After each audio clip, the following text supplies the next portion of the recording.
ஆண்டவராகிய இயேசுவின் நாமத்தினாலே அன்போடு உங்களை வாழ்த்துகிறேன். நாம் ஜெபிப்போம். இரக்கங்களின் பிதாவே, கிருபையுள்ள உங்கள் வசனத்துக்கு நேராக எங்கள் உள்ளங்களை திருப்பும்படியாய் இந்த வேளையில் எங்களை தாழ்த்துகிறோம்.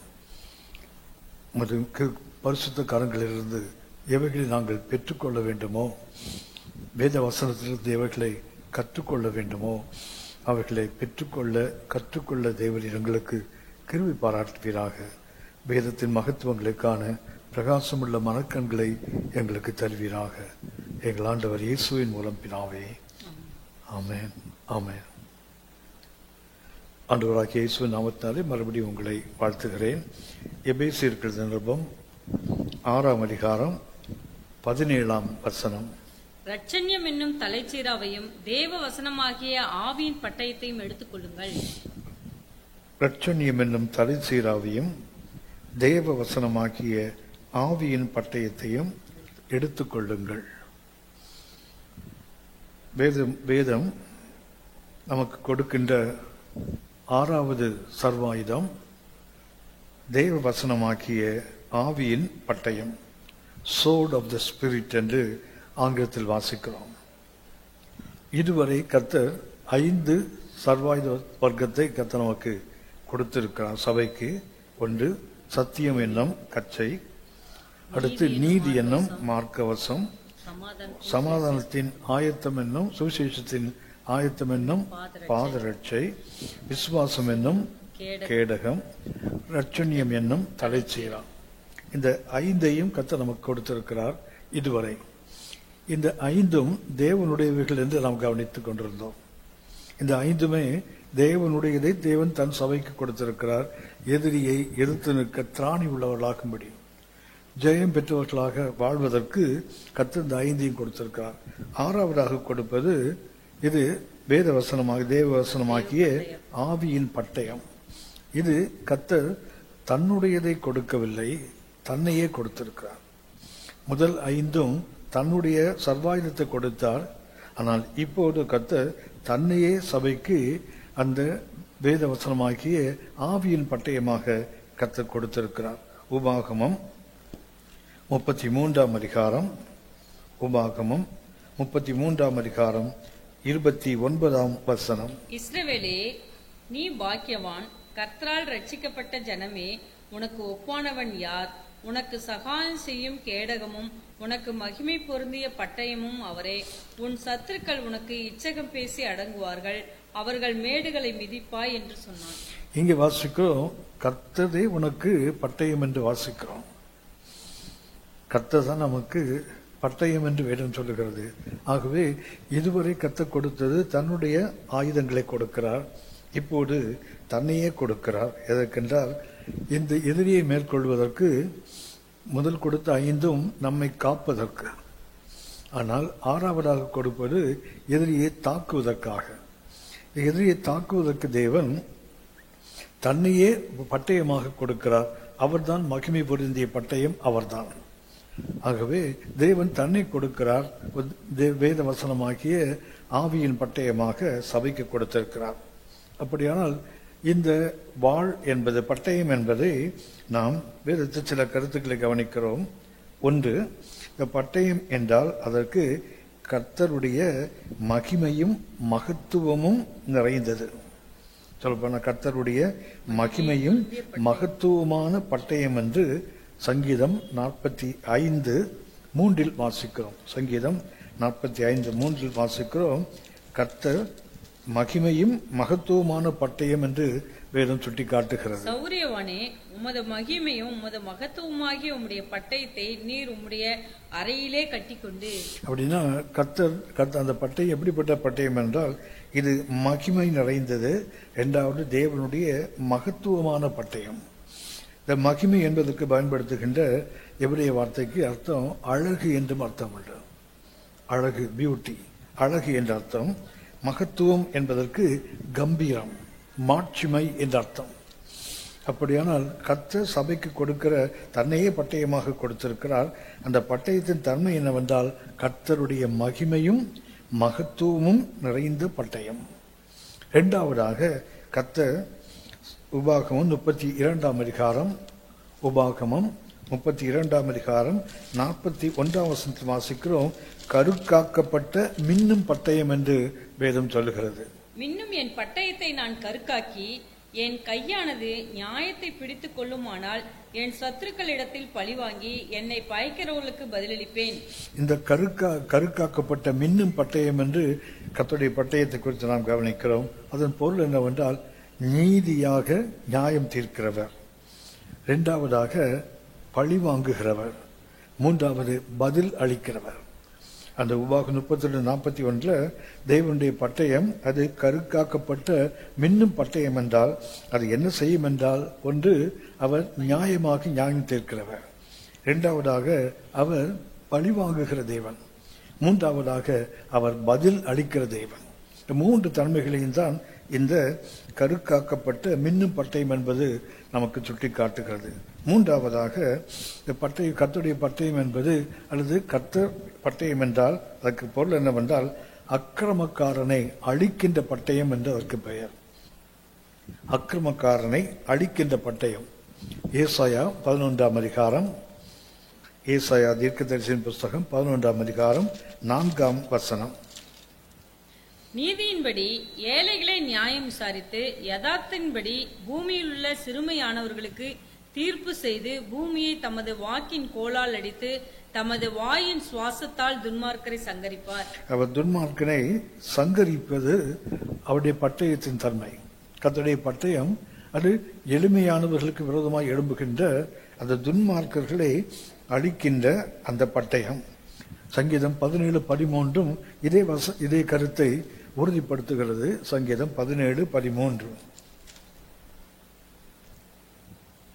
கர்த்தாவே, நீர் எழுந்திருந்து அவனுக்கு எதிரிட்டு அவனை மடங்கடியும். கர்த்தாவே, என் ஆத்துமாவை துன்மார்க்குடைய கைக்கும் உம்முடைய பட்டயத்தினால் தப்புவியும். கர்த்தருடைய பட்டயம் இது துன்மார்க்கனுடைய கரங்களிலிருந்து ஆத்துமாவை காக்கும் என்று வேதம் சொல்கிறது. அப்படியானால் அந்த உள்ளான மனிதனை பாதுகாக்கின்ற ஒரு பட்டயம், அந்த ஆத்துமாவை காக்கின்ற பட்டயம். 2 தெசலோனிக்கேயர் 2ஆம் அதிகாரம் 8ஆம் வசனத்திலும் வாசிக்கிறோம், இறுதி நாட்களில் கர்த்தர் அந்த அக்கிரமக்காரனை தன்னுடைய பட்டயத்தினால் அழிப்பார் என்று வேதம் சுட்டி காட்டுகிறது. 2 தெசலோனிக்கேயர் 2ஆம் அதிகாரம் 8ஆம் வசனம். நீக்கப்படும் போது அந்த அக்கிரமக்காரன் வெளிப்படுவான். அவனை கர்த்தர் தம்முடைய வாயின் சுவாசத்தினாலே அழித்து தம்முடைய வருகையின் பிரசன்னத்தினாலே நாசம் பண்ணுவார். கர்த்தர் இந்த அந்தி கிறிஸ்துவை அழிப்பது அவருடைய வாயின் சுவாசம் என்று சொல்ல, வாயின் பட்டயத்தினால் கர்த்தர் அழிக்கிறார். அடுத்து இந்த பட்டய தேவன் எப்படிப்பட்ட பட்டயம் என்னவென்றால் நமக்காக வழக்காடுகின்ற பட்டயம். இந்த பட்டயம் தன் பிள்ளைகளுக்காக, தன்னை மணவாட்டிய சபைக்காக இவர் வழக்காடுகின்றவர். ஏசாயா 66ஆம் அதிகாரம், ஏசாயா தீர்க்கதரிசியின் புஸ்தகம் 66ஆம் அதிகாரம் 16ஆம் வசனம். ஏசாயா 60. அக்கினியினாலும் தமது பட்டயத்தாலும் மாம்சமான எல்லாரோடும் வழக்காடுவார். கர்த்தரால் கொலையுண்டவர்கள் அநேகராய் இருப்பார்கள். கர்த்தர் வழக்காடுகின்ற அந்த தன்மையை குறிப்பது கர்த்தருடைய பட்டயம். அடுத்து வேதம் சொல்லுகிறது கர்த்தர் யுத்தம் செய்கின்றவர். அதாவது தேவனுடைய யுத்தம் செய்கின்ற அந்த தன்மையை குறிப்பது கர்த்தருடைய பட்டயம். வெளிப்படுத்தின விசேஷம் 2ஆம் அதிகாரம், வெளிப்படுத்தின விசேஷம் 2ஆம் அதிகாரம் 16ஆம் வசனம். நீ மனம் திரும்பு, இல்லாவிட்டால் நான் சீக்கிரமாய் உன்னத்தில் வந்து என் வாயின் பட்டயத்தால் அவர்களோட யுத்தம் பண்ணுவேன். மனம் திரும்பாத சபைக்குள் இருக்கிற, மனம் திரும்பாமலே சபைக்குள்ளே தங்கள் ஆயுள் நாள் முழுவதுமே வெளி தோட்டத்தில் ஒரு ஆவிக்குரிய போர்வையை போர்த்து கொண்டு மனம் திரும்பாமல் இருக்கிறவர்களுக்கு கர்த்தர் தனது வாயின் பட்டயத்தினால் அவர்களுடைய யுத்தம் செய்வார், போர் செய்வார் என்று வேதம் சொல்லுகிறது. ஆகவே இது யுத்தம் செய்யும் பட்டயம். நாம் அறிந்திருக்கிறோம், நீ சும்மா இரு, உனக்காக நான் யுத்தம் பண்ணுவேன் என்று யாத்திராகும் 14:14 கர்த்தர் சொன்னவர். ஆனால் நமக்காக யுத்தம் பண்ணுகிறவர் நமக்கு எதிராகவும் யுத்தம் பண்ணுவார். எப்போதென்றால் ஒரு மெய்யான மனம் திரும்புதல் இல்லாத போது நமக்காக யுத்தம் செய்கிறவர் நம்மோடு யுத்தம் செய்கிற அனுபவம் வரும். இது பட்டயத்தின் அனுபவம். அடுத்தது இது பிரித்து பார்க்கின்ற, வகை அறுக்கின்ற பட்டயம், அந்த தன்மை. எபிரேயர் 4ஆம் அதிகாரம் 12ஆம் வசனத்தில் வாசிக்கிறோம், இது வகை அறுக்கின்ற பட்டயம், நியாய தீர்ப்புக்காக. தேவனுடைய வார்த்தையானது ஜீவனும் வல்லமை உள்ளதாயும் இருபுறமும் கருக்குள்ள எந்த பட்டயத்திலும் கருக்கானதாயும் ஆத்துமாவையும் ஆவியையும் கணுக்களையும் ஊனையும் பிரிக்கத்தக்கதாக உருவ குத்துகிறதாயும் இருதயத்தின் நினைவுகளையும் யோசனைகளையும் வகை அறுக்கிறதாயும் இருக்கிறது. இந்த பட்டயத்துடைய தன்மை வகை அறுக்கின்ற, அதாவது பிரித்து காட்டுகின்ற. நாம் எல்லாருமே அறிந்திருக்கிறோம், ஆவி ஆத்துமா அது ரெண்டும் உள்ளான மனுஷனை சுட்டி காட்டுவது. இந்த ஆவியும் ஆத்துமாவும் ஒன்று என்று சொல்லுகின்ற அநேகர் இருக்கிறாங்க. ஆனால் எபிரேயர் 4:12 வாசிக்கிறோம், கர்த்தருடைய வார்த்தை எந்த இருபுறமும் கருக்குள்ள பட்டயத்தை பார்க்கலும் கருக்குள்ளது, வசனத்தின்படிதான் ஆவியையும் ஆத்துமாவையும் பிரிக்க முடியும். ஆவி வேற, ஆத்துமா வேற. ஆனால் பொதுவாகவே அந்த உள்ளான மனுஷனை ஆவி அல்லது ஆத்துமா என்று சொல்லுகின்றவர்கள் இருக்கிறார்கள். ஆனால் வேறும் சுட்டி காட்டுகிறது, ஆவி வேற, ஆத்துமா வேற. நம்ம அடுத்திருக்கிறோம், கர்த்தருடைய ஆலயத்தை குறித்து பார்க்கிறோம். வெளியே ஒரு பிரகாரம் இருக்கிறது, அடுத்தது ஆலயம். அந்த ஆலயம் வெளியிருந்து பார்த்தால் ஒன்றாக தெரியும், உள்ளே போனால் ரெண்டா இருக்கும்.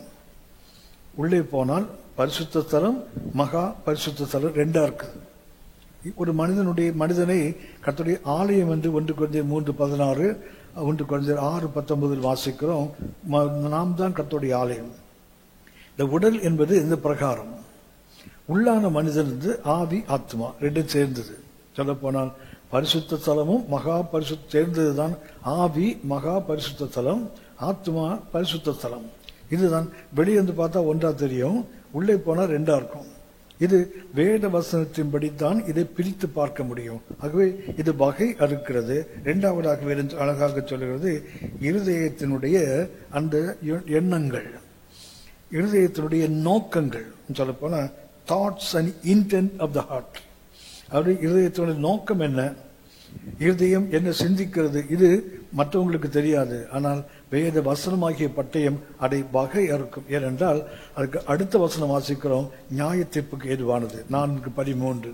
அவருடைய பார்வைக்கு மறைவான சிருஷ்டி ஒன்றுமில்லை, சகலமும் அவருடைய கண்களுக்கு முன்பாக நிர்வாணமாயும் வெளியரங்கமாயும் இருக்கிறது, அவருக்கே நாம் கணக்கு ஒப்புவிக்க வேண்டும். அப்படின்னா இது நியாய தீர்ப்புக்காக பிரிக்கின்ற அந்த அனுபவம்.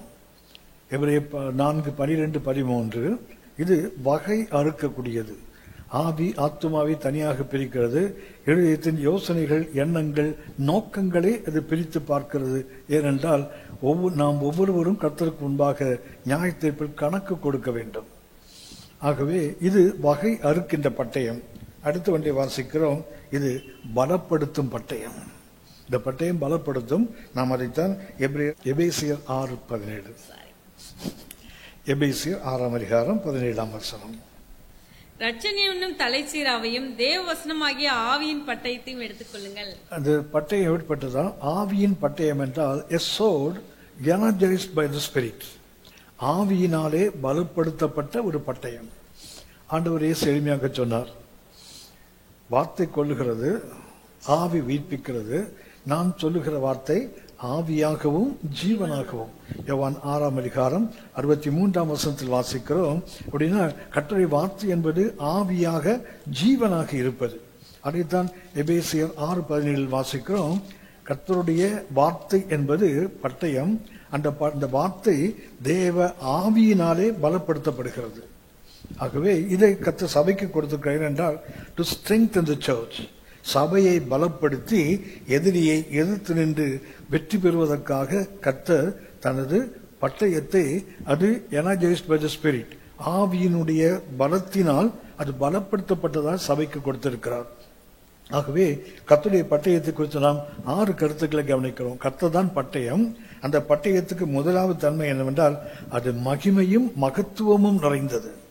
கர்த்தருடைய மகிமை, நாம் வந்திருக்கிறது வல்லமையை குறிப்பது, அவருடைய அழகை குறிப்பது ஒன்று, அவருடைய மகிமை. இரண்டாவது மகத்துவம் என்றால் கர்த்தருடைய மாட்சிமை, கர்த்தருடைய கம்பீரம். இது அந்த பட்டயம். இதைத்தான் கர்த்தர் சபைக்கு கொடுத்திருக்கிறார் எதிரியை வீழ்த்துவதற்காக. இரண்டாவதாக கவனிக்கிறோம், இது கருக்காக்கப்பட்ட மின்னும் பட்டயம். அதாவது நீதியாக நியாயம் தீர்ப்பது, எதிரியை பழிவாங்குவது. மூன்றாவதாக அந்த பாதிக்கப்பட்ட நாங்களுக்கு அதை திரும்ப கொடுக்கிறவர், ரீபே பண்ணக்கூடியவர். அதை திரும்ப கொடுக்கிறவர். ஆகவே இது கருக்காக்கப்பட்ட மின்னும் பட்டயம். மூன்றாவதாக இது அக்கிரமக்காரன் துன்மார்க்கனை அழிக்கின்ற பட்டயம் என்று நாம் கவனிக்கிறோம். நான்காவதாக இது நமக்காக வழக்காடுகின்ற பட்டயம், தன் பிள்ளைகளுக்காக வழக்காடுகின்ற பட்டயம். ஐந்தாவதாக நமக்காக, தனது பிள்ளைகளுக்காக, தனது ஜனங்களுக்காக யுத்தம் செய்கிற பட்டயம். ஆறாவதாக இது நியாய தீர்ப்புக்காக பிரித்து பார்க்கிற பட்டயம். இது இருதயத்தின் நினைவுகளை, இருதயத்தில் வந்த தோற்றங்களை அது பிரித்து காட்டக்கூடியது. ஆவியையும் ஆத்துமாவையும் பிரித்து காட்பது. கடைசியாக கவனித்தோம், இது பலப்படுத்துகின்ற பட்டயம். தன்னுடைய சபைக்கு கற்றுக் கொடுப்பது ஏதோ எழுதப்பட்ட வார்த்தைகள் அல்ல, அது ஆவியினால் பலப்படுத்தப்பட்ட வார்த்தைகள். அந்த வார்த்தை ஒன்றும் ஆவியாகவும் ஜீவனாகவும் இருக்கிறது. இதை கொடுக்கிறார். ஏனென்றால் God's word is soul. கர்த்தருடைய வார்த்தை என்பது அது வாழ். அது என்ன இருக்குன்னா கர்த்தருடைய சுவாசம் இருக்குது. கர்த்தருடைய வார்த்தையிலே கர்த்தருடைய சுவாசமானதான் ஆவியின் பட்டயம் என்று வசனத்தை இங்கே சுட்டி காட்டுகிறார்கள். 2 தீமோத்தேயு 3 அதிகாரம் 2 தீமோத்தேயு 3 அதிகாரம் 16 வசனம். 2 தீமோத்தேயு 3:16. வேத வாக்கியங்கள் எல்லாம் தேவ ஆவியினால் அருளப்பட்டிருக்கிறது. தேவனுடைய மனுஷன் தேறினவனாகவும் எந்த நற்கிரியும் செய்ய தகுதியுள்ளவனாகவும் இருக்கும்படியாக. வேத வாக்கியங்கள் எல்லாம் தேவ ஆவியினால் அருளப்பட்டிருக்கிறது. இது தமிழ் அப்படி வாசிக்கிறோம். அந்த தேவ ஆவியினால் அருளப்பட்டிருக்கிறது. அதற்கு பயன்படுத்துகின்ற கிரேக்க வார்த்தை தியோ நியோஸ்டஸ். தியோ நியோஸ்டஸ் என்றால், தியோஸ் என்றால் காட், நியோஸ்டஸ் என்றால் கர்த்தர் சுவாசத்தை ஊதினார் என்ற அர்த்தம். அது word of God is breath by God. எப்படி ஒரு மண்ணிலிருந்து மனிதனை உருவாக்கி அவன் நாசிலே சுவாசத்தை ஊதின போது அவன் ஜீவ ஆத்மா மாறினானோ, அப்படியே ஒவ்வொரு வசனமும் தேவ ஆவியினால் அருளப்பட்டது தமிழ்ல. ஆனா ஆங்கிலத்தில் பார்க்கிறோம் காட் பிரெத். கர்த்தர் சுவாசத்தை ஊதினார், அதுதான் கர்த்தருடைய வார்த்தை. அப்படின்னா அதான் தியோ நியோஸ்டஸ். தியோஸ் என்றால் கர்த்தர், நியோஸ்டஸ் என்றால், நியோஸ் என்றால் அது பிரெத் என்ற அர்த்தம், சுவாசத்தை ஊதுவது என்ற அர்த்தம். அப்படி என்றால் கர்த்தருடைய வார்த்தை ஏன் அதை ஆவியின் பட்டயம், சோர்ட் ஆஃப் தி ஸ்பிரிட் என்று வேதம் சுட்டி காட்டுகிறது என்றால், இதில் கர்த்தருடைய சுவாசம் இருக்குது. ஒவ்வொரு வார்த்தையிலும் அதுதான் ஆண்டவர் இயேசு சொன்னார், ஒரு வார்த்தை, ஒரு எழுத்து, ஒரு எழுத்தின் உறுப்பு கூட ஒளிந்து போகிறது என்றால் காட் பிரெத், கர்த்தர் சுவாசத்தை ஊதி வந்தது இந்த வேத வசனம். ஆகவே கர்த்தருடைய வாழ் என்பது கர்த்தருடைய வார்த்தை, அது ஆவியினால் சொல்லப்போனா கர்த்தருடைய சுவாசத்தினால் உயிர் ஊட்டப்பட்டது அந்த வார்த்தை. ஆகவே முதலாவது நாம் அறிந்து கொள்ள வேண்டியது, கர்த்தர் ஆவியின் பட்டயத்தை சபைக்கு கொடுக்கிறார் என்றால் இதுவரைக்கும் கொடுத்தது தன்னுடையவைகளை கொடுத்தார், இப்போது தன்னையே கொடுக்கிறார். அதுதான் இந்த ஆவியின் பட்டயத்தினுடைய அனுபவம். இரண்டாவதாக கர்த்தர் இந்த சபைக்கு ஆவியின் பட்டயத்தை கொடுத்திருக்காரே, எப்படிப்பட்ட பட்டயத்தை கொடுத்திருக்கார் என்பதை கவனிக்க வேண்டும். எபேசியர் 6:17 வாசிக்கிறோம். ஆவியின் பட்டயம் என்று வாசிக்கிறோமே, அந்த பட்டயம் என்பதற்கு பயன்படுத்துகின்ற ஒரு கிரேக்க வார்த்தை மெக்கைரா. மெக்கைரா ஏனென்றால் புதிய ஏற்பாட்டில் 2 விதமான பட்டயம் பயன்படுத்தப்படுகிறது. புதிய ஏற்பாட்டில் கிரேக்க மொழியில 2 பட்டயம், ஒன்று மெக்கைரா, அடுத்தது ரோம்ஃபயா. 2 விதமான பட்டயம் புதிய ஏற்பாட்டில் பயன்படுத்தப்படுகிறது. இதுல கர்த்தர் சபைக்கு கொடுத்தது மெக்கைரா. அதாவது முதலாவது ஒரு பட்டயத்தை சொன்னேன் மெக்கைரா, இரண்டாவது ரோம்ஃபியா. இந்த மெக்கைரா என்பதைத்தான் இந்த எபேசியர் 6 அதிகாரம் 17 வசனத்தில் கவனிக்கிறோம். மெக்கைரா என்றால் ஷார்ட் சோர்டு, அது குறுவாள் என்று சொல்லுகிறோம் தமிழ்ல, அப்படிப்பட்டதை தான் கற்றுக் கொடுத்திருக்கிறார். ரோம்ஃபயா என்பது நீண்ட வாழ் அல்லது ஒரு ஈட்டியை குறிக்கின்ற வார்த்தை தான் ரோம்ஃபயா, இன்னொரு வார்த்தை. ஆனால் எபேசியர் 6:17 கர்த்தருடைய பட்டயத்துக்கு பயன்படுத்துகின்ற வார்த்தை மெக்கைரா, ஷார்ட் சோர்டு. சொல்லப்போனா டேகர் என்று ஆங்கிலத்தில் சொல்வார்கள், குருவாள். அந்த கச்சையிலே அதை சொருகி வைத்திருப்பார்கள், அப்படிப்பட்ட கத்தியை குறிப்பதுதான். எதற்காக இது பயன்படுத்தப்படுவார்கள் என்றால், ஒன்று பொதுவான ஜனங்களை அரெஸ்ட் பண்றதுக்கு, பிடிப்பதற்காக போகும்போது அவர்கள் கொண்டு போகிற அந்த பெரிய வாழ் கொண்டு போக மாட்டாங்க, இந்த குறுவாளை கொண்டு போவார்கள். மத்தேயு 26 அதிகாரம் 47 வசனம். மத்தேயு 26:47. அவர் இப்படி பேசுகையில் 12 ஒருவனாகிய யூதாஸ் வந்தான். அவனோட கூட பிரதான ஆசாரியரும் ஜனத்தின் மூப்பரும் அனுப்பின திரளான ஜனங்கள் பட்டயங்களையும் தடிகளையும் பிடித்து கொண்டு வந்தார்கள். அவர்கள் இயேசுவை பிடிக்க கொண்டு வந்தது இந்த மக்கேரா தான், இந்த குறுவாள் தான். ஏனென்றால் இயேசு இடத்தில் பெரிய வாழ் இருக்க வாய்ப்பில்லை. இயேசு யுத்தம் செய்வார்னா கூட சின்ன கூட்டம் தான். அவர்கள் பெரிய கூட்டமாக வருகிறார். ஆகவே அவர்கள் பட்டயத்தோடும் தடிகளோடும் வர்றாங்களே. இந்த பட்டயத்துக்கு பயன்படுத்துகின்ற வார்த்தை எபேசியர் 6:17 பயன்படுத்த அதே வார்த்தை மெக்கையரா. அப்படின்னா எதற்கென்றால் ஒருவனை பிடிப்பதற்கு. அடுத்து அதே மத்தேயு 26 அதிகாரம் 51 வசனத்தில் வாசிக்கிறோம். அப்பொழுது இயேசுவோடு இருந்தவர்களில் ஒருவன் கை நீட்டி தன் பட்டயத்தை உருவி பிரதான ஆசாரியனுடைய வேலைக்காரனை காதர வெட்டினார். அந்த காதை வெட்டுற பட்டயமும் இதே மக்கையரா தான். நாம் யோசிப்போம், பேதுரு கழுத்தை வெட்டி இருக்கலாமே, ஏன் காடை வெட்டினார்? கழுத்தை வெட்டணும்னா பெரிய வாழ் வேணும். அவர்கிட்ட இருந்தது குறுவாள் தான். ஆகவே காதை தான் வெட்ட முடியும் அதை வச்சு. ஆகவே தான் அந்த மக்கையரா தான் அங்கு பயன்படுத்தப்படுகிறது. ஒன்று பிடிப்பதற்கு, அடுத்தது ஒரு எளிதான, அதுக்கு நோக்கம் என்னன்னு சொன்னா அவனை கொல்லுவது நோக்கம் அல்ல. அவனை வெட்டிட்டு அங்கே ஒரு கமோஷன், ஒரு குழப்பம் வரும். அதில் இயேசுவை தப்பித்து கொண்டு போவதற்கு ஒரு வாய்ப்பு இருக்காதா என்று செய்வது தான். ஆகவே இந்த குறுவாள் எதற்கு பயன்படும் என்றால் ஒருவனை பிடிப்பதற்கு அந்த மக்கையரா, அல்லது ஒருவனை தாக்கி தப்பி போவதற்கு பயன்படுகின்ற அதுதான். இன்னொரு இடத்துல வாசிக்கிறோம், அதையே லூக்கா 21 அதிகாரம் 24 வசனம். லூக்கா 21 அதிகாரம் 24 வசனம். பட்டய கருக்கினாலே விடுவார்கள், சகல புறஜாதிகளுக்குள்ளும் சிறைப்பட்டு போவார்கள். புறஜாதியாரின் காலம் நிறைவேறும் வரைக்கும் எருசலேம் புறஜாதியாரால் மிதிக்கப்படும். சிறை பிடிக்கப்படுவதற்காக நம்ம முதலே கவனித்தோம், ஒரு பிடிப்பதற்கு பயன்படுத்துவாங்க. இது இஸ்ரவேல் மொத்தது யூத ஜனங்கள் மொத்தத்தையும் குறிக்கின்ற வார்த்தை. இங்கே வாசிக்கிறோம், சிறைப்பட்டு போகிறார்களே அவர்களை பிடிப்பதற்கு பயன்படுத்துகின்ற அந்த வாழ் மக்கேரா தான். அடுத்து இன்னொரு வசனத்தை வாசிக்கிறோம், லூக்கா 22:36 வசனம். லூக்கா 22:36. அதற்கு அவர், இப்பொழுதோ பணப்பையும் சாமான் பையும் உடையவன் அவைகளை எடுத்துக்கொள்ள கடவன், பட்டயம் இல்லாதவன் தன் வஸ்திரத்தை விற்று ஒன்றை கொள்ள கடவன். ஆண்டவர் இயேசு சீஷர்களுக்கு அவர் முதல்ல அனுப்பும்போது சொன்னார், எதையும் கொண்டு போகக்கூடாது, மாற்று வஸ்திரம் கொண்டு போகக்கூடாது, கைகளில் தடி எடுத்துக்கொண்டு போகக்கூடாது, பணப்பை வேண்டாம், இப்படிலாம் சொல்லி அனுப்பினார். ஆனால் இப்போதோ ஆண்டவர் இயேசு அவர்களை உலகத்துக்குள் அனுப்புகிறார். ஆண்டவர் இயேசு அவர் வந்த நோக்கத்தை நிறைவேற்றிவிட்டு தேவ சமூகத்துக்கு அவர் கடந்து போகிறார். ஆகவே சீஷர்கள் சொல்கிறார், உங்களை நீங்கள் பாதுகாத்துக் கொள்வதற்காக உங்களுக்கு ஒரு குறுவாள் அவசியம்.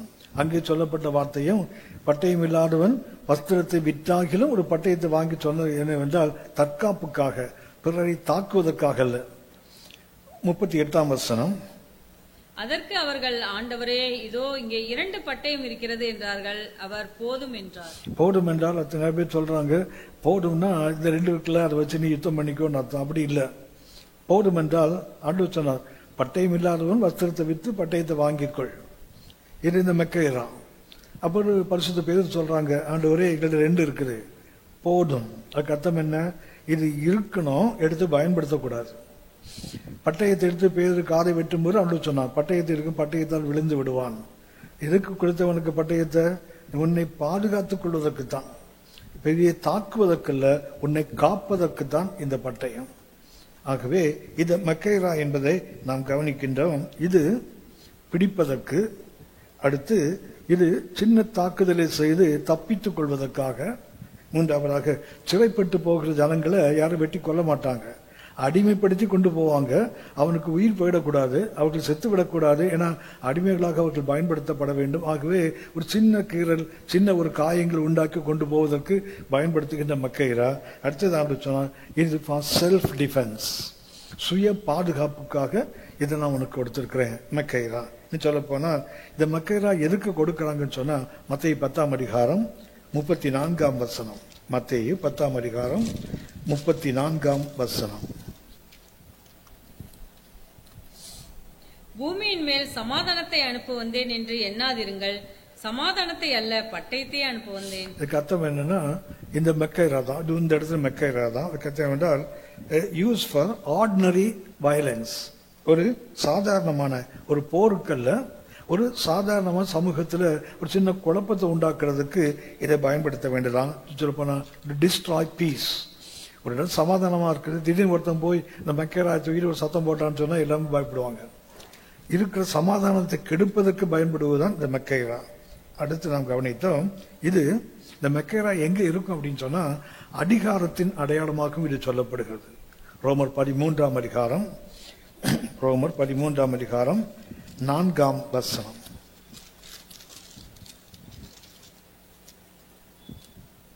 உனக்கு நன்மை உண்டாகும் பொருட்டு அவன் தேவ ஊழியக்காரனாய் இருக்கிறான்.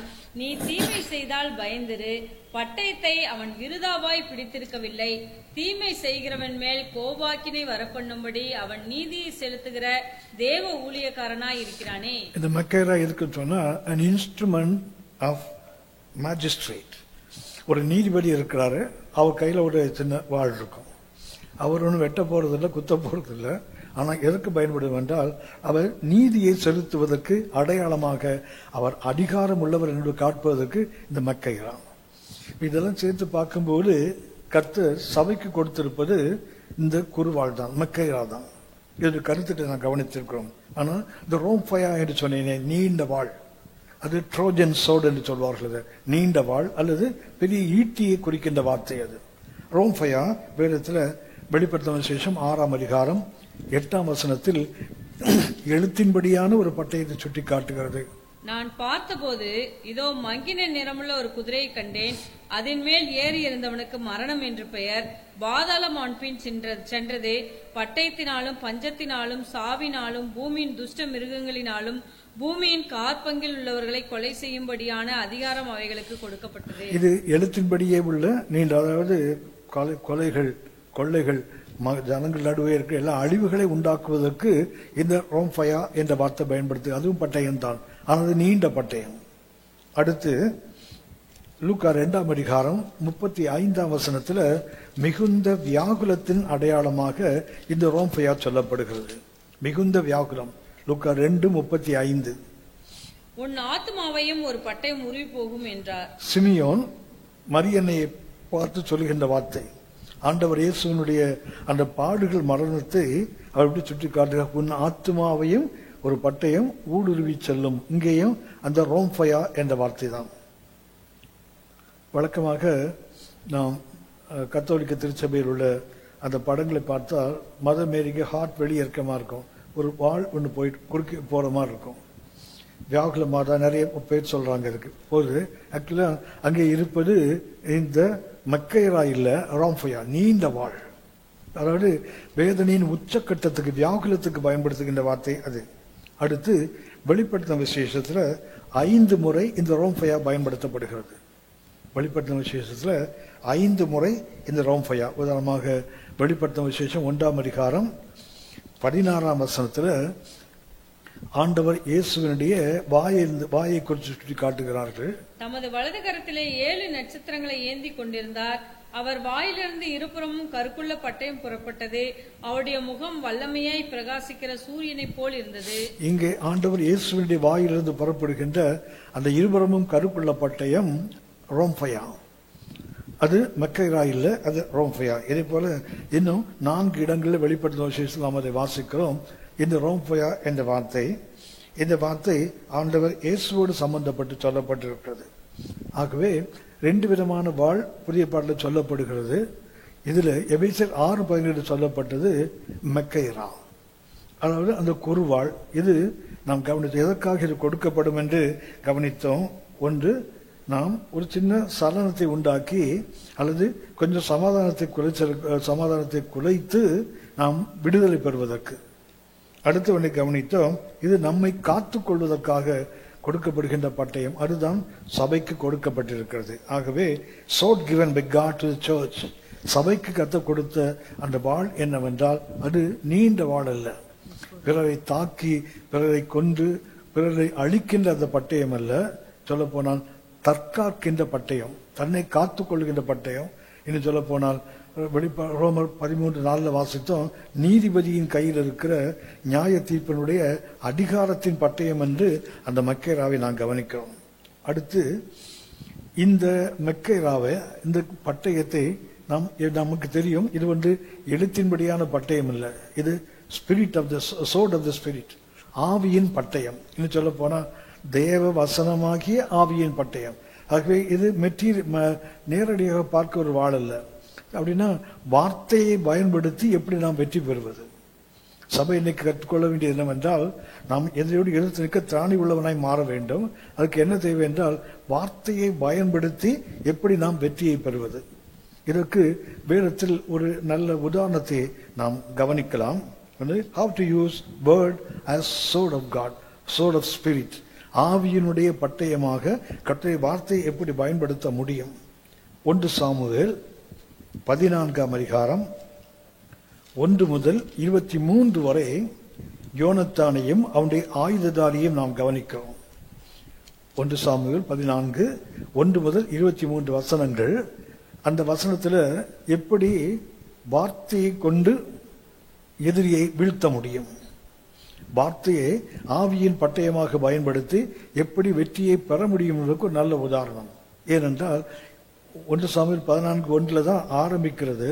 ஆனால் 13ஆம் அதிகாரம் 1 சாமுவேல் 13ஆம் அதிகாரம் 19, 20, 21 அந்த 3 வசனங்களில் பார்த்தால் எதிரி எப்படி தேவ ஜனங்களை பலவீனப்படுத்துகிறான் என்று வேறும் சுட்டி காட்டுகிறது.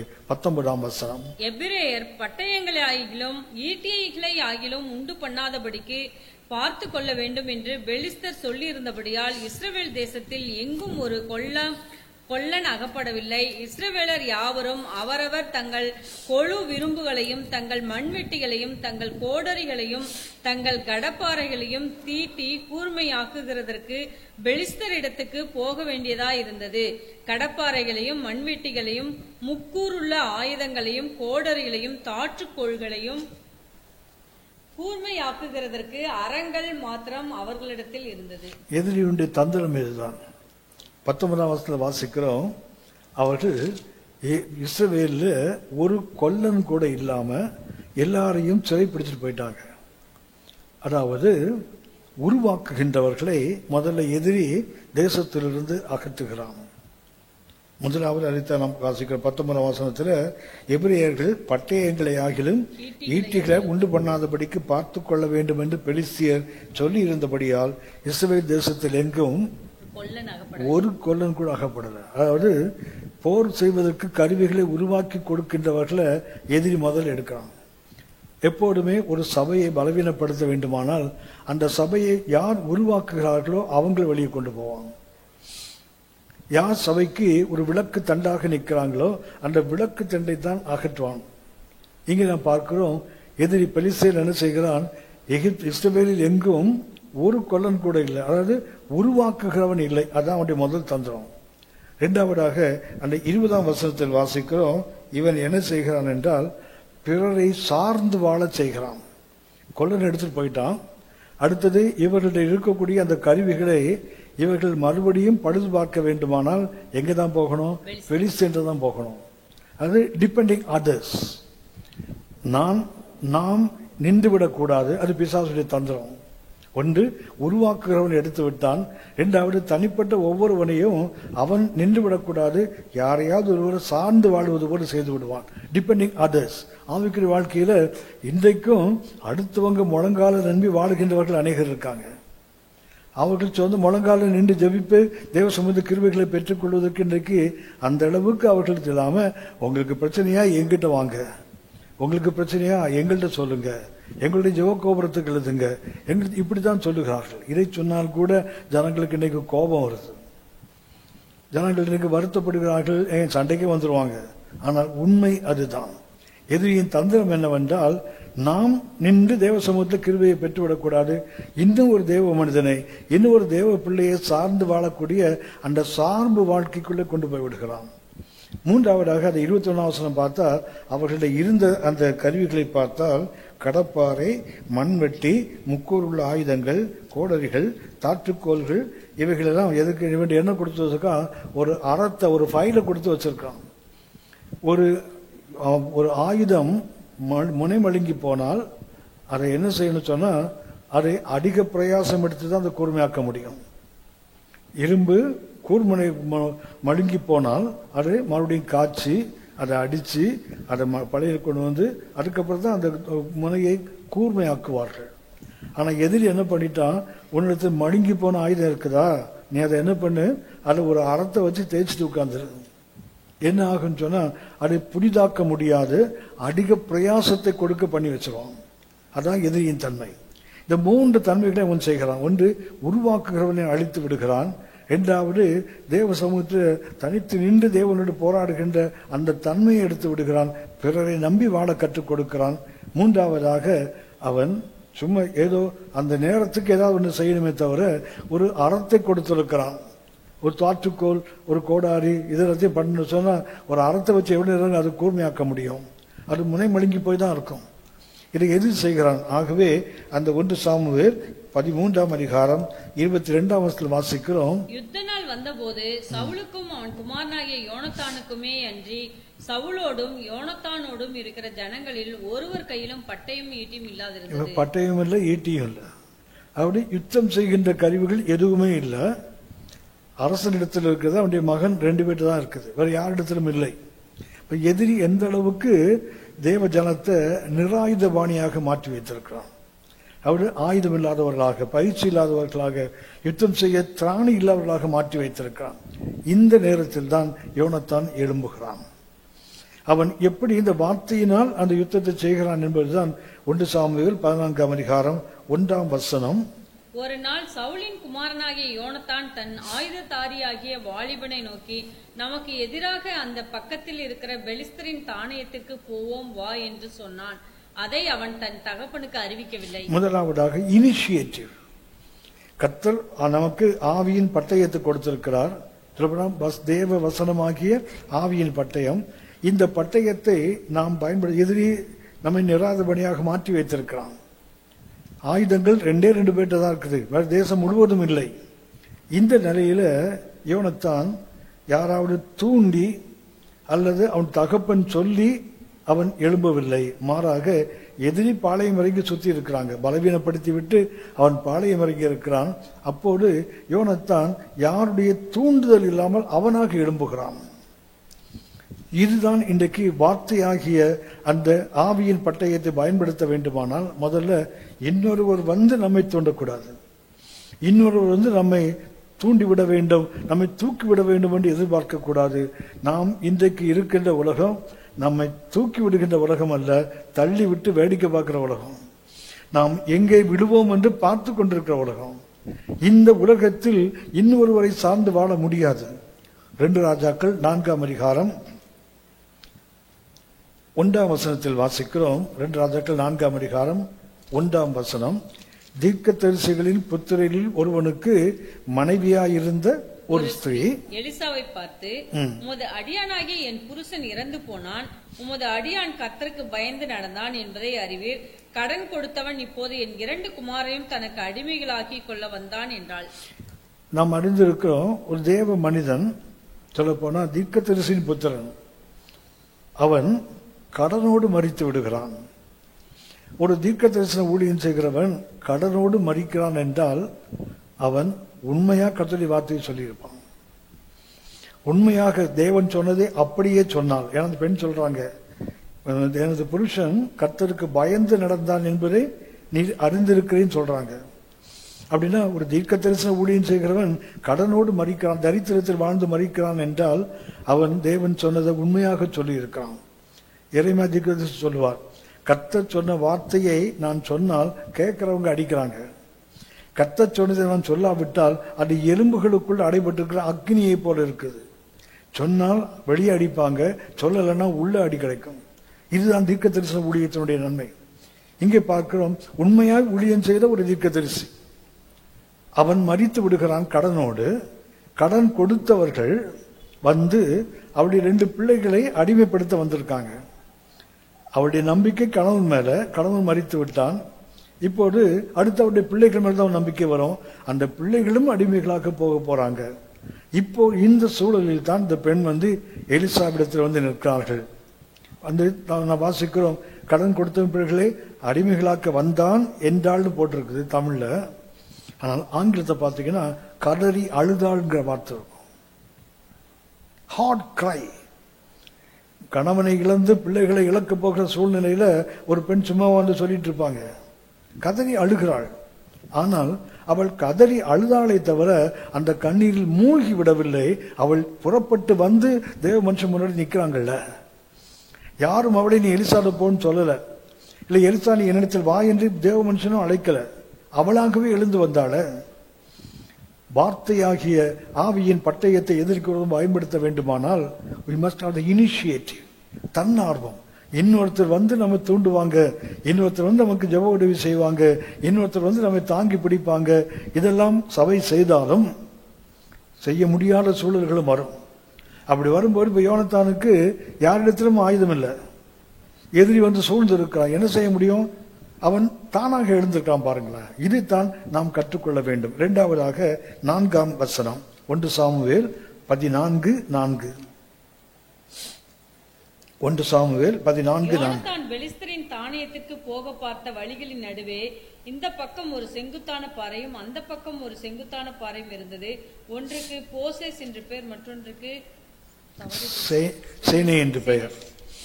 2 பேரை குறித்து வாசிக்கிறோம். யோனத்தான் எதிரிகளிடத்தில் போவதற்கு அவன் தெரிந்து கொண்ட வழி, சொல்ல போனா வே செலக்டட்.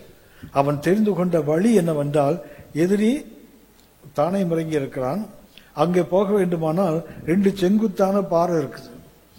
ஒன்றுக்கு பேரு போசேஸ், இன்னொரு பேர் சேனை. போசேஸ் என்றால் ஷைனிங் என்ற அர்த்தம், ஏற முடியாது, வலிக்கு விழும். அடுத்தது சேனை என்றால் தானி, முட்கள் நிறைந்ததுன்னு அர்த்தம். இந்த பாறையில ஒரு பக்கத்தில் செங்குத்தான பாறை, ஒரு பக்கம் வலிக்கு விழுகின்ற அளவுக்கு அது ஷைனிங், அது பளபளப்பான பாறை. இன்னொரு பக்கத்துல இது முட்கள் நிறைந்த ஒரு பாறை. இந்த 2க்கு நடுவே தான் அவன் புறப்பட்டு போகிறான். ஏனென்றால் இந்த வழியைத்தான் எதிரி எதிர்பார்க்க மாட்டான். எதிரி எதிர்பார்க்காத ஒரு வழி அவன் தெரிந்து கொள்ளுகிறான். இதைத்தான் வார்த்தையை ஆவியின் பட்டயமாக பயன்படுத்துகின்ற தேவ ஜனங்கள் கற்றுக்கொள்ள வேண்டும். எதிரி எதிர்பார்க்கிற வழியில போனா கொண்டு விடுவான். எதிரி எதிர்பார்க்க மாட்டாங்க. எங்க ஒரு செங்குத்தான பாறை 2க்கு நடுவில் அவர்கள் தவழ்ந்துதான் போயிருக்க முடியாது. தவழ்ந்து போகிறதுக்கு ஒரு பக்கத்துல அது ஷைனிங் பளபளப்பான பாறை, இன்னொரு பக்கத்தில் முட்கள் நிறைந்த பாறை. இதுக்கு நடுவில் எப்படி போயிருப்பாங்க அப்படின்னா, எதிரி எதிர்பாராத ஒரு வழியை தெரிந்து கொள்கிறார்கள். வேதத்துல நமக்கு சில உதாரணங்கள் உண்டு. 3ஆவதாக வாசிக்கிறோம் 6ஆம் வசனம் 1 சாமுவேல் 14:6. தன் ஆயுததாரியாகிய வாலிபனை நோக்கி, விருத்த சேதனம் இல்லாதவர்களுடைய அந்த தானியத்திற்கு போவோம் வா, ஒருவேளை கர்த்தர் நமக்காக ஒரு காரியம் செய்வார், அநேகம் பேரை கொண்டாகிலும் கொஞ்சம் பேரை கொண்டாகிலும் ரட்சிக்க கர்த்தருக்கு தடை இல்லை என்றான். 3ஆவதாக யோனத்தான் இருந்தது விசுவாசம் அல்ல, நம்பிக்கை. அவன் இருந்தது நாட் ஃபெய்த் பட் ஹோப். அவன் சொல்லுகிறான், ஒருவேளை கர்த்தர் செய்யலாம், செய்யாமல் இருக்கலாம், ஒருவேளை கர்த்தர் நமக்கு ஒரு காரியத்தை செய்வார் என்று சுட்டி காட்டுகிறாரே அப்படின்னா, அந்த காரியம் செய்யலாம், செய்யாமலும் போகலாம். ஒரு முழுமையான நம்பிக்கை அவருக்கு இல்லை, முழுமையான விசுவாசம் இல்லை அவருக்கு. ஹோப் இருக்குது ஒருவேளை. ஏனென்றால் கொஞ்சம் பேரை கொண்டாகிலும் அநேகம் பேரை கொண்டாகிலும் ரட்சிக்க கர்த்தருக்கு தடை இல்லை. அவர் தடை நமக்கு தான், அவருக்கு இல்லை. ஆக அவனுக்கு என்ன இருக்குது? அவனுக்கு விசுவாசம் கூட இல்லை, நம்பிக்கை தான் இருக்கிறது. அந்த நம்பிக்கையே அவனுக்கு வாழ்க்கை ஒரு பெரிய வெற்றியை கொண்டு வருகிறது. 4ஆவதாக நாம் கவனிக்கிறோம், இன்றைக்கு ஆவிக்குரிய உலகத்தில் கர்த்தரிடத்தில் அடையாளத்தை தேடுகிறோம். அனுகூலமான அடையாளத்தை எனக்கு காண்பியும் அப்படி சங்கீதக்காரனே சொல்லுகிறார். அடையாளங்களை தேடுகிறோம். ஆனால் இந்த யோனத்தான் கர்த்தருக்கு அடையாளத்தை கொடுக்கிறான். இன்றைக்கு வசனமாகிய ஆவியின் பட்டயத்தை பயன்படுத்துறவங்க என்ன செய்யணும் சொன்னா, அடையாளத்தை தேடிக்கொண்டிருக்க கூடாது, அடையாளத்தை கொடுக்க வேண்டும். 8ஆம் வசனம் முதல் 10ஆம் வசனம் வரை. அதற்கு யோனத்தான், இதோ நாம் கடந்து அந்த மனுஷரிடத்திற்கு போகிறவர்கள் போல அவர்களுக்கு நம்மை காண்பிப்போம். நாங்கள் உங்களிடத்துக்கு வருமட்டும் நில்லுங்கள் என்று நம்மோடே சொல்வார்கள். ஆனால் நாம் அவர்களிடத்துக்கு ஏறி போகாமல் நம்முடைய நிலையிலே நிற்போம். எங்களிடத்துக்கு ஏறி வாருங்கள் என்று சொல்வார்களானால் ஏறி போவோம். கர்த்தர் அவர்களை நம்முடைய கையில் ஒப்பு கொடுத்தார், இது நமக்கு அடையாளம் என்றான். அப்படின்னா அடையாளம் தேடுகிற கூட்டங்கள் அல்ல, அடையாளத்தை உருவாக்கி கொள்றவங்க, அடையாளத்தை கர்த்தருக்கு கொடுக்கிறவங்க. நாங்கள் ஏறி போவோம், அங்கேயே நில் என்றால் நாம் அங்கே நின்றுவோம். இங்கே ஏறி வா என்று சொன்னால் கர்த்தர் நமக்காக செயல்பட ஆரம்பித்து விட்டார். இதுதான் நமக்கு அடையாளம் என்று அவன் அடையாளம் தேடுகிறவன் அல்ல, அடையாளத்தை கொடுக்கிறவன். வார்த்தையை ஆவியின் பட்டயமாக பயன்படுத்துகிற தேவ பிள்ளைகளுடைய அனுபவம் அப்படித்தான் இருக்க வேண்டும். ஐந்தாவதாக 1 சாமுவேல் 14ஆம் அதிகாரம் 14ஆம் வசனம். யோனத்தானும் அவன் ஆயுதத்தாரையும் அடித்த அந்த முந்தின அடியிலே ஏறக்குறைய 20 பேர் அரையேர் நிலமான விசாலத்திலே விழுந்தார்கள். முதல் அடி யாருன்னா நம்ம அடிதான். முதல் அடி யாருடையதா இருக்கணும்? நாம் அடிக்க வேண்டிய. 13ஆம் வசனத்தை வாசி பார்க்கிறோம். யோனத்தான் தன் கைகளாலும் தன் கால்களாலும் தவழ்ந்து ஏறினான். அவன் ஆயுதத்தாரி அவன் பின்னாலே ஏறினான். அப்பொழுது அவர்கள் யோனத்தானுக்கு முன்பாக மடிந்து விழுந்தார்கள். அவன் ஆயுதத்தாரியும் அவன் பின்னாலே வெட்டி கொண்டே போனான். இவங்க ஒன்றும் பண்ணல, இவங்க ஏறி போனாங்க, அவன் விழுந்து கிடக்கிற ஆளு. இவங்க வேலை வெட்டிட்டு போற வேலை தான் இவங்க வேலை. ஸோ அந்த முதல் ஸ்ட்ரோக் கர்த்தர் செயல்பட ஆரம்பித்து விட்டார். இவங்க ஏறி போனா அடையாளத்தை கொடுத்தார்கள். கர்த்தர் பார்த்தாரு, நம்ம நம்பி இவ்வளவு பெரிய காரியத்தை செய்யறாங்களே. கர்த்தர் அவர்களை விழ பண்ணி விட்டார். இவங்க என்ன பண்றாங்க? வெட்டிட்டு போறதுதான் இவங்க வேலை. அவங்க யுத்தமே செய்யவில்லை, எதிர்த்து யுத்தம் செய்யவில்லை. இவர்கள் வெட்டி கொண்டு போகிறார்கள். வேறன் சொல்கிறது அரையேர் நிலத்துல 20 பேர் விழுந்தாங்கன்னு வேறன் சுட்டி காட்டுகிறது. அந்த முதல் அடியிலேயே ஏறக்குறைய 20 பேர் அரையேர் நிலத்துல விழுந்தாங்கன்னு போட்டிருக்குது. அப்படி என்றால் என்ன வேண்டும்? அந்த முதல் அடி யாருடையதாக இருக்கணும்? நம்முடையதாக இருக்க வேண்டும். அடுத்து 6ஆவதாக வாசிக்கிறோம். இந்த செயல் நடக்கும் போது யாரெல்லாம் நம்ம விட்டு ஓடி போனானோ எல்லாம் திரும்பி ஓடி வந்துடுவாங்க. யாரெல்லாம் பெலிஸ்தியனுக்கு பயந்து, எதிரிக்கு பயந்து ஓடி போனார்களோ, கர்த்தர் நமக்கு வெற்றியை கொடுக்கும் போது, இந்த ஆவியின் பட்டயத்தை பயன்படுத்தி சபை மேற்கொள்ளும் போது யாரெல்லாம் சபையை விட்டு ஓடி போனாங்களோ தானா ஓடி வருவாங்க. 20ஆம் வசனம் முதல் 22ஆம் வசனம் வரை. சவுலும் அவனோடு இருந்த ஜனங்களும் கூட்டம் கூடி போர்க்களத்திற்கு போனார்கள். ஒருவர் பட்டயம் ஒருவருக்கு விரோதமா இருந்தபடியால் மகா அமளி உண்டாயிற்று. இதற்கு முன் பெலிஸ்தருடன் கூடி அவர்களோட கூட பாளையத்திலே திரிந்து வந்த எபிரேயரும் சவுலோடும் யோனத்தானோடும் இருக்கிற இஸ்ரவேலரோடே கூடிக்கொண்டார்கள். எப்ராயிம் மலைகளில் ஒளித்து கொண்டிருந்த சகல இஸ்ரவேலரும் பெலிஸ்தர் முறிந்தோடுகிறதை கேள்விப்பட்ட போது யுத்தத்திலே அவர்களை நெருங்கி தொடர்ந்தார்கள். 3 விதமான கூட்டம் திரும்பி வருது பாருங்களேன். 20ஆம் வாசிக்கிறோம். சவுலும் அவனோடு இருந்த மனுஷனும்.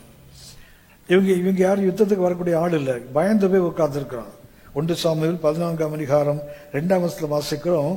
சவுல் கிபியாவின் கடைசி முனையாகி யமிக்ரோனிலே ஒரு மாதள மரத்தின் கீழ் இருந்தான்.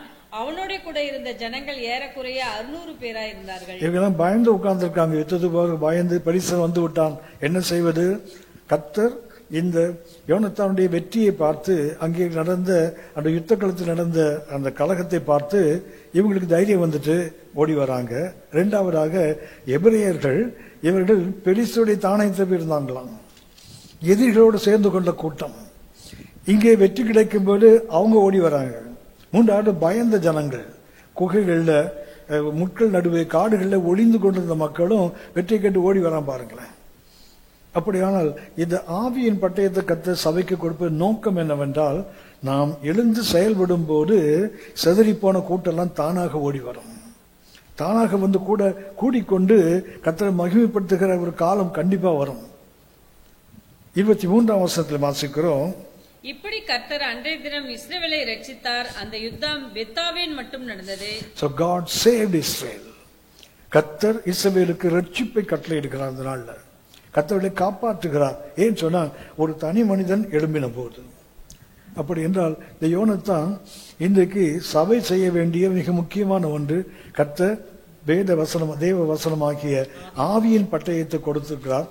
அதை எடுத்து எப்படி பயன்படுத்த வேண்டும் என்பதற்கு ஒரு நல்ல எடுத்துக்காட்டு யோனத்தான். ஏனென்றால் அவங்கள்ட்ட பெரிய ஆயுதங்கள் எதுவும் இல்லை.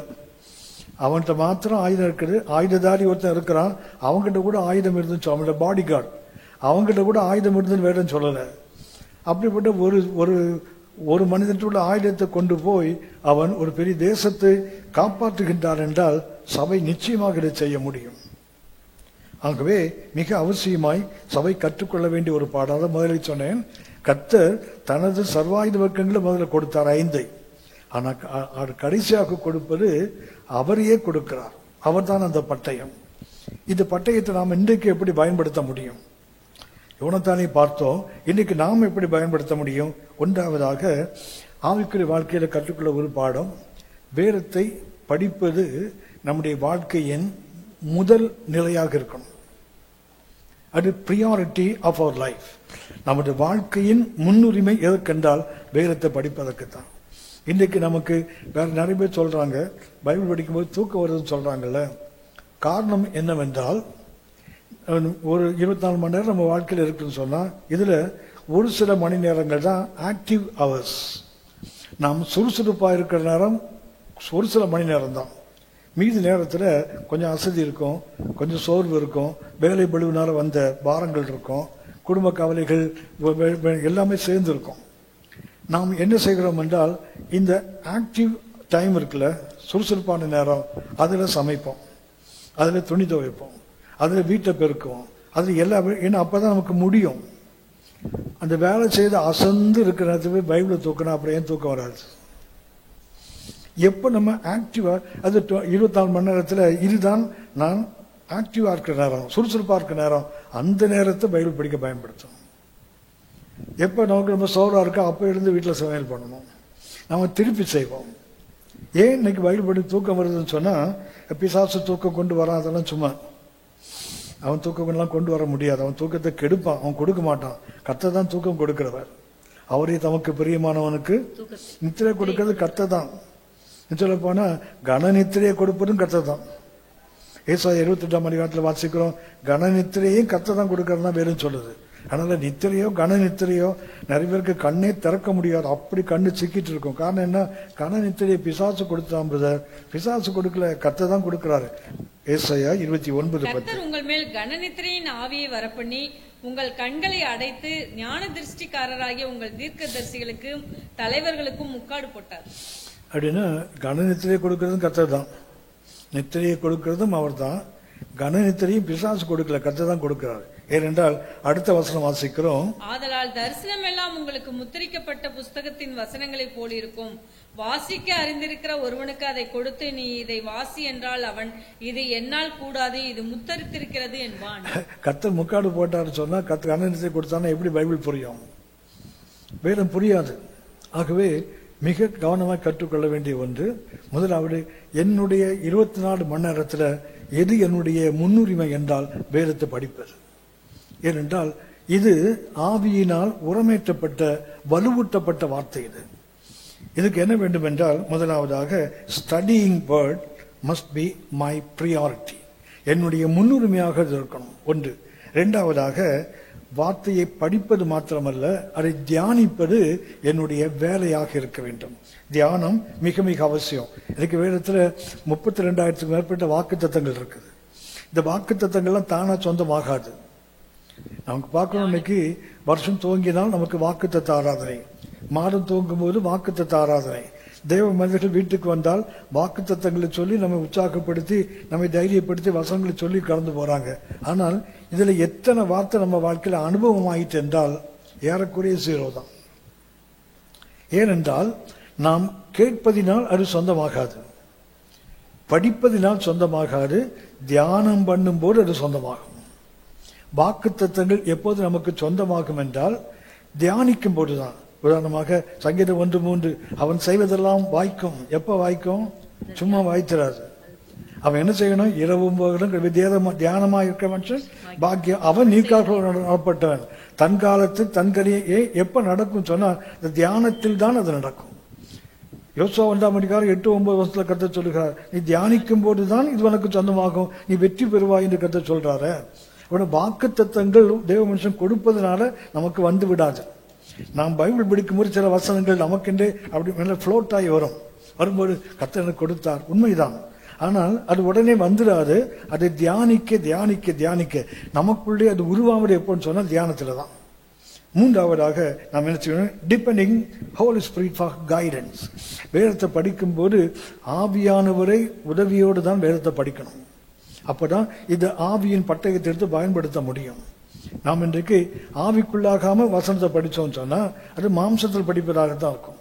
எப்படி படிக்கிறதுனா ஆவிக்குள்ளாகத்தான் படிக்கணும். ஆவிக்குள்ளாக படிக்கும் போதுதான் நமக்கு அந்த ஆவியானவர் என்ன நோக்கத்தோடு எழுதி கொடுத்தாரோ அது புரியும். அதை எடுத்து நாம் நடைமுறைப்படுத்தி பயன்படுத்த முடியும். நான்காவதாக நானும் கற்றுக்கொள்ள வேண்டியது ஜெபம் அவசியமானது. இந்த வேதத்தின்படி வாழ வேண்டும், வேதத்தின்படி வெற்றி பெற வேண்டுமானால் ஜெபம் அவசியமானது. ஜெபிக்காமல் வேத வசனம் நம்ம வாழ்க்கையில அனுபவத்துல வராது. அடுத்து கடைசியாக ஒன்றை சொல்லுகிறேன். இது நாம் கர்த்தரை துதிப்பது. By bracing. இந்த வாக்குத்தத்தங்கள் தேவனுடைய வசனம் எப்ப நம்ம அனுபவத்துக்கு வரும் என்றால் நாம் துதிக்கும் போதுதான். குறைந்தது இந்த 5 அனுபவங்களையாவது செய்தால் நாம் இந்த ஆவியின் பட்டயத்தை எடுத்து நிச்சயமாக எதிரில் வெற்றி பெற முடியும். கடைசியாக ஒன்றை சொல்லி காட்டுகிறேன். சாத்தான் எப்படி தாக்குகிறான்? இந்த ஆவியின் பட்டயமாகிய வேத வசனத்தை நாம் பயன்படுத்தக்கூடாதபடி எதிரி எப்படி தாக்குகிறான் என்றால், ஒன்று, கர்த்தர் இப்படி சொன்னாரான்னு கேட்பான். முதல்ல ஆதியாகமம் 3ஆம் அதிகாரம் 1ஆம் வசனம். ஆதியாகமம் 3. கர்த்தர் உண்டாக்கின சகல காட்டு ஜீவன்களை பார்க்கலும் சர்ப்பமானது தந்திரமுள்ளதாய் இருந்தது. அது ஸ்திரீயை நோக்கி, நீங்கள் தோட்டத்தில் உள்ள சகல விருட்சங்களின் கனியும் புசிக்க வேண்டாம் என்று தேவன் சொன்னது உண்டோ என்றது. முதல் கேள்வி, hath God said? கர்த்தர் சொன்னாரா உனக்கு? இல்ல நீங்களா நினைச்சுக்கிட்டு இப்படி பண்ணிட்டு இருக்கீங்களா அப்படின்னு முதல்ல என்ன பண்றான்னா டவுட்டிங் காட்ஸ் வேர்ட்.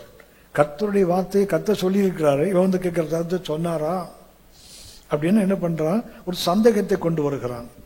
நமக்கு எப்போதுமே பிள்ளைகள்ட்டையும் சரி பைபிள் ஸ்டடிலையும் சரி ஒரு கேள்வி கேட்டால் சரியா பதில சொல்லுவாங்க. அப்படியா அப்படின்னு கேட்டா தண்ணிடுவாங்க. ஏன்னா அது நிச்சயம் இல்லை. 2 பெருக்கள் 2 4 தானே. 2 × 2 4 4 அப்படின்னா அப்படி முழிக்கிறாங்க. ஏன்னா அந்த நிச்சயம் இல்லாதவர்கள். பிசாசு அதைத்தான் பண்றான். என்ன செய்யறான்? hath God said? கர்த்தர் சொன்னாரா? அப்படி சொன்னார. ஆனா இவங்க என்ன பண்றாங்க? முழிக்கிறாங்க. அப்படியா பிசாசு முதல்ல என்ன பண்ணுவான்? கர்த்தருடைய வார்த்தையை சந்தேகிக்க வைக்கிறான். hath God said? கர்த்தர் சொன்னாரா? இரண்டாவதாக பிசாசுடைய தந்திரம் என்னன்னா வேத வசனத்தோடு கூட்டுவான் அல்லது குறைப்பான். இந்த 2 தான் அவன் சில முக்கியமான வேலை. Addition, subtraction. வேத வசனத்தோடு கூட்டுவான், குறைப்பான். வெளிப்படுத்தும் விசேஷம் 22ஆம் அதிகாரம் 18, 19. இந்த புஸ்தகத்தில் உள்ள தீர்க்க தரிசன வசனங்களை கேட்டு யாவருக்கும் நான் சாட்சியாக எச்சரிக்கிறதாவது, ஒருவன் இவைகளோட எதையாகிலும் கூட்டினால் இந்த புஸ்தகத்தில் எழுதியிருக்கிற வார்த்தைகளை தேவன் அவன் மேல் கூட்டுவார். ஒருவன் இந்த தீர்க்க தரிசன புஸ்தகத்தின் வசனங்களிலிருந்து எதையாகிலும் எடுத்து போட்டால் ஜீவ புஸ்தகத்திலிருந்தும் பரிசுத்த நகரத்திலிருந்தும் இந்த புஸ்தகத்தில் எழுதப்பட்டவைகளிலிருந்தும் அவனுடைய பங்கை தேவன் எடுத்து போடுவார். இது பிசாசுக்கு நல்லா தெரியும். கூட்டினால் குறைத்தால் நம்முடைய ஆவிக்குரிய பங்கு நாம் இழந்து போயிடுவோம். இது பிசாசுக்கு தெரியும். அப்ப என்ன செய்வான்னா வசனத்துல நம்மை கூட்ட வைப்பான் அல்லது வேத வசனத்தை குறைக்க வைப்பான். அந்த 2ல ஒண்ணு பண்ணிட்டே இருப்பான் எப்பவுமே. ஆகவே இந்த தேவ வசனமாகிய ஆவியின் பட்டயத்தை பயன்படுத்துகிறவர்கள் கற்றுக்கொள்ள வேண்டியது வேத வசனம்னா வேத வசனம் தான். அதுக்கு அந்த பக்கம் இந்த பக்கம் இல்லை. ஆனால் எதிரி நம்மகிட்ட சொல்லலாம், அது ஒன்றும் பெருசு இல்லை, இப்படி கூட பண்ணலாம், அப்படி கூட செய்யலாம், இந்த வசனம் இப்படி கூட சொல்லலாம். மூன்றாவதாக அவன் செய்கின்ற ஒன்று விதைக்கப்படுகிற வசனத்தை எடுத்து போடுவான். மத்தேயு 13ஆம் அதிகாரம் 19ஆம் வசனம். மத்தேயு 13, 19. ஒருவன் ராஜ்யத்தின் வசனத்தை கேட்டும் உணராதிருக்கும் போது பொல்லாங்கன் வந்து அவன் இருதயத்தில் விதைக்கப்பட்டதை பறித்துக் கொள்ளுகிறான். அவனே வழியருகே விதைக்கப்பட்டவன். இந்த வழியருகே விதைக்கப்படுற யாருன்னா வசனம் விடுகிறது. ஆனா கேட்கிறவங்க உணர்வு இல்லாமல் கேட்கும் போது அந்த விதை என்ன செய்யாது? மண்ணுக்குள் போகாது, மண்ணுக்கு மேலேயே இருக்கும். பொல்லாங்கன் வந்து பிசாசு வந்து என்ன பண்றான்? அதை இழுத்து விடுகிறான். அப்படின்னா ஒரு உணர்வற்ற ஒரு கேட்கின்ற அனுபவத்தை கொடுக்கிறார்கள். ஒரு செய்தியை கேட்கிறவங்களுக்கு ஒரு 40 நிமிஷமா 1 மணி நேரம் கேட்கிறாங்கன்னா எல்லாமே மனசுல நிற்காது, ஏதோ ஒண்ணுதான் நிற்கும், மீதியெல்லாம் காணாம போயிடும். ஏனென்றால் அந்த உணவு இல்லாமல் கேட்கிற அனுபவம். நான் ஒரு சிலரை பார்த்துருக்கிறேன். நான் இப்போ பேசும்போது நிறைய பேர் நோட்ஸ் கூட எடுக்கிறதில்ல. ஆனால் அந்த செய்தி முடிந்த பிறகு நான் என்னெல்லாம் சொன்னனோ அத்தனையும் ரீகலெக்ட் பண்ணி மறுபடியும் சொல்றாங்க பாருங்களேன். எனக்கு ஆச்சரியமா இருக்கும். நான் தான் பேசினேன், எனக்கு திருப்பி போகும்போது நானே 1-2 மிஸ் பண்ணுவேன். ஆனால் அதை கேட்டவங்க ஒரு சிலர் மிக கிருபை உள்ளவங்க. நான் என்ன சொன்னனோ அப்படியே திரும்ப ரீப்ரொடியூஸ் பண்ணக்கூடிய கெப்பாசிட்டி நிறைய பேர் இருக்குது. அது எனக்கு ஆச்சரியமாக இருக்கும். அது என்கிட்ட இல்லையேங்கிற வருத்தம் எனக்கு எப்போதுமே இருக்கும். எனக்கு அப்படிப்பட்ட ஒரு கிருபை இல்லையே நான் யோசிப்பேன். பிசாசு என்ன செய்கிறான்? உணர்வற்று கேட்கிறவங்க உள்ளத்திலிருந்து வசனத்தை எடுத்து விடுவான். அப்புறம் வசனம் எடுத்த பிறகு எப்படி அது முளைக்கும்? விதைத்தது எடுக்கப்பட்ட பிறகு எப்படி முளைக்க வாய்ப்பு இருக்காங்க? 4ஆவதாக 1 தீமோத்தேயு 4ஆம் அதிகாரம், 1 தீமோத்தேயு 4ஆம் அதிகாரம் 1ஆம் வசனம். 1 தீமோத்தேயு 4ஆம் அதிகாரம் 1ஆம் வசனம். ஆகிலும் ஆவியானவர் வெளிப்படையாய் சொல்லுகிறபடி பிற்காலங்களிலே மனசாட்சியில் சூடுண்ட பொய்யருடைய மாயத்தினாலே சிலர் வஞ்சிக்கிற ஆவிகளுக்கும் பிசாசுகளின் உபதேசங்களுக்கும் செவி கொடுத்து விசுவாசத்தை விட்டு விலகி போவார்கள். இது பிசாசு போலி உபதேசங்களை, தவறான உபதேசங்களை, வஞ்சகங்களையும் பிசாசுடைய தந்திரங்களையும் கொண்டு வந்து போதிக்கிறார்கள். இது பிசாசுடைய ஒரு தாக்குதல் வசனத்துக்கு எதிராக. ஆகவே இந்த 4 காரியங்களை பிசாசு செய்கிறான். இதற்கு நாம் பயன்படுத்தக்கூடிய ஒன்றே ஒன்று என்னவென்றால் கர்த்தருடைய வசனம் ஆகிய ஆவியின் பட்டயம்தான். கர்த்தரை நோக்கி பார்ப்போம், ஜெபிப்போம். பரிசுத்த பிதாவே, ஒரு கிருபையுள்ள வசனத்துக்கு நேராக நாங்கள் ஒவ்வொரு வேளையும் எங்களை திருப்பிக் கொள்ள தேவரை கிருபை பாராட்டுவீராக. ஆவி தேவ வசனமாக்கிய ஆவியின் பட்டயத்தை நாங்கள் எடுத்து பயன்படுத்தி எதிரியை மேற்கொள்ளத்தக்கதாய், எதிரியின் தந்திரங்களுக்கு நாங்கள் எதிர்த்து நிற்க திராணி உள்ளவர்களை மாற எங்களுக்கு வேண்டிய கிருபைகளை தருவீராக. ஆண்டவர் இயேசு சோதிக்கப்பட்ட போது இந்த வேத வசனமாகிய இந்த ஆவியின் பட்டயத்தை வைத்து தானே அவனை மேற்கொண்டார். அப்படியே நாங்களும் சபையும் மேற்கொள்ளத்தக்கதான கிருபைகளை எங்களுக்கு கட்டளையிடுக. மகிமையை நாங்கள் மக்கள் செலுத்துகிறோம் எங்கள் ஆண்டவர் இயேசுவின் மூலம் பிதாவே, ஆமேன், ஆமேன். கர்த்தர் உங்களை ஆசீர்வதிப்பாராக. ஆமேன்.